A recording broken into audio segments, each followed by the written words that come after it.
No, mukhang ikaw tong laging nagsasalsal. Yan, papalitsyon pa ako.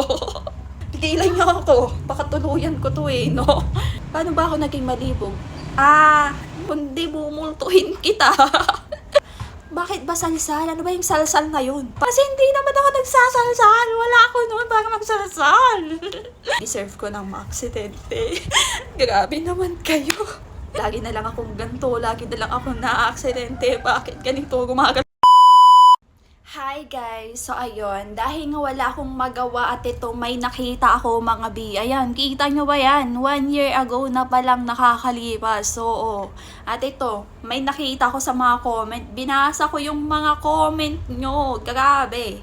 Kasi nung time na to, hindi ko pa nababasa yung mga comment nyo no? Kasi busy ako, nag-aaral pa ako nun. Pero eto tayo ngayon, total tambay naman ako no?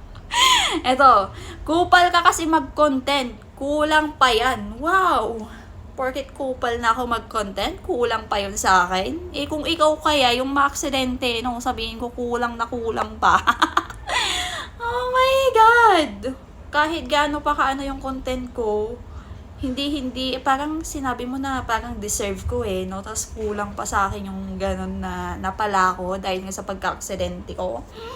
Pag ikaw talaga na-aksidente, umanda ka sa akin sa comment ko.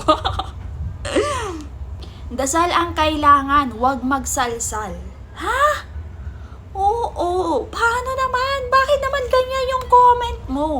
Mukha ba akong nagsasalsal? Ha? Mukha ba akong pigilan niyo ako? Baka mamaya, hoy, ano ba? Wala akong para magsalsal Baka ikaw. Sa mukha mong yan no? Mukhang ikaw tong laging nagsasalsal. Ito pa, deserve. Kutungan kaya kita dyan. Deserve ko maaksidente. Kung ikaw kaya yung maaksidente ate, sasabihin ko, deserve mo yan. Papalitsyon pa ako. Gigigil ako ginigigil mo ko. Landi mo kasi, ang harot, dapat natuluyan ka na. Oh my God, pigilan nyo ako. Baka matuluyan ko to guys. Pigilan nyo ako. Baka tuluyan ko to no? Gigigil ako. Sa profile mong yan, mukhang mas malandi ka naman, di ba? Ginigigil mo ko. Ikaw kayo yung tuluyan ko.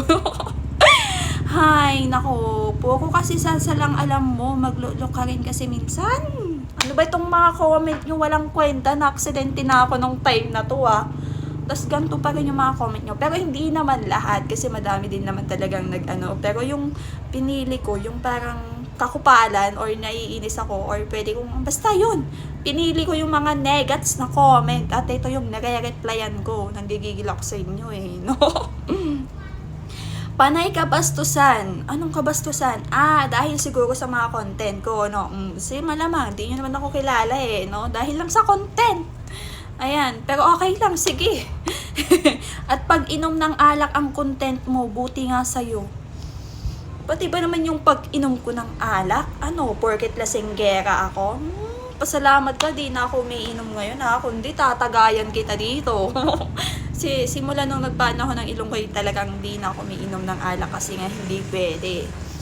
Buti nga sa'yo puro kabastusan, buti naman sana kung maganda ka. Maganda lang dapat? Maganda lang dapat ang uminom? Tapos maging bastos? Tutungan kita dyan no? Tagay pa more. Ha? Na-aksidente ako, hindi ako nakainom nun kasi yung pinag-commentan nyo, hindi ako nakainom doon. Oo. Kasi nakailang aksidente na din ako no? Buti buhay pa ako, may pagkamalapusa. Pero hindi ako nakainom doon. Kaya wag kang magko-comment na tagay pa more. Buti sa'yo yan. Puro kakalibugan Dugyot. Mas dugyot ka, Mary. Kutukan kita dyan no? Porket malibog ako? Buti na sa akin yung maaksidente. Wow! Paano ba ako naging malibog? Malamang dahil na naman sa mga content ko. Oo, kasi nga yung content ko ay flirting. Yung pagiging in-hit ko. Hoy, ano ba? Tara na ba? Sarap mong kutungan. Diyos ko, pasalamat ka. Nakalaki ang profile mo. Lesson learned ka na po sana pag magmumotor, magsuot ng helmet.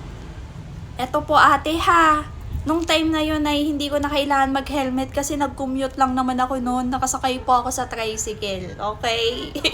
Ito kasi yung mahirap minsan yung may mga nagko-comment na hindi alam yung nangyari or hindi alam yung totoo. Ganun. Kaya dapat bago mag-comment, alamin nyo po muna. Okay? Rest in peace, idol. Huling video mo na to bago Bago nagpaalam, salamat sa masasarap na alaala na way magtungo ka sa kaharian ng Diyos, wag sa impyerno. Buti na lang talaga di ako natuluyan no? Kundi bumultuhin kita.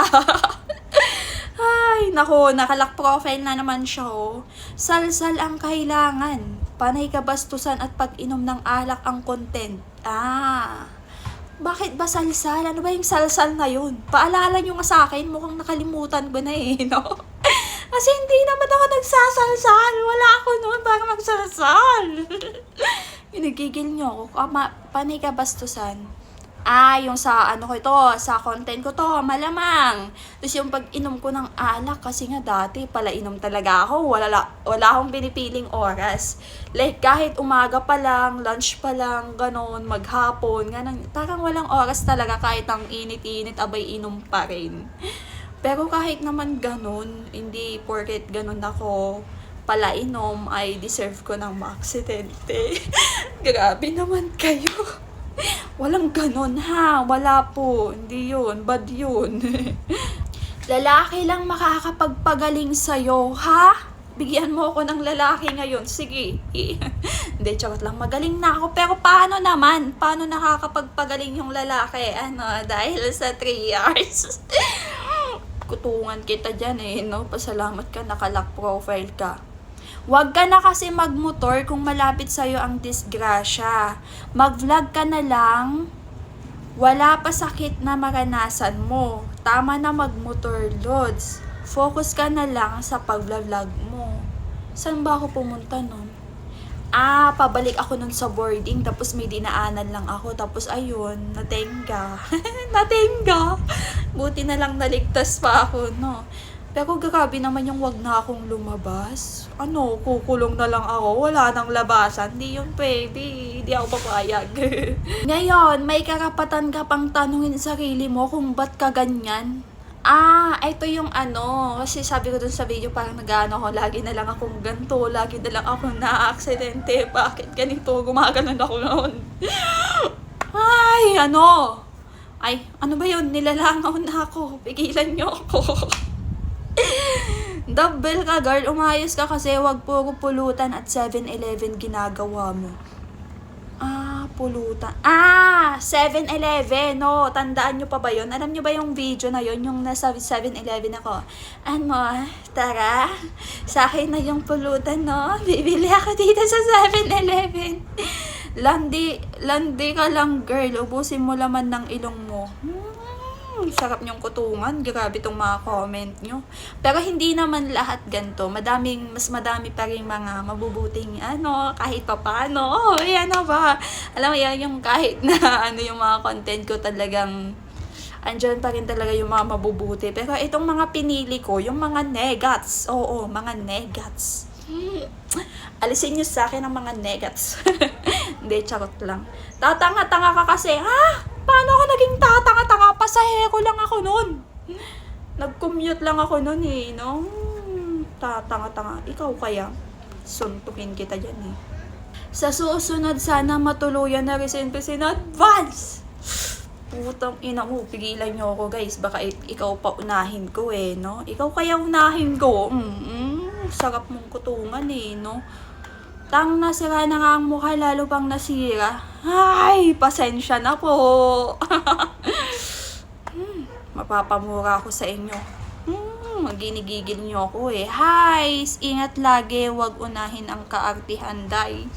Kailan pa ako naging maarte sa content? Oo, may pagkamarte naman talaga ako in real life. Pero anong connect nun sa pagka-aksidente ko?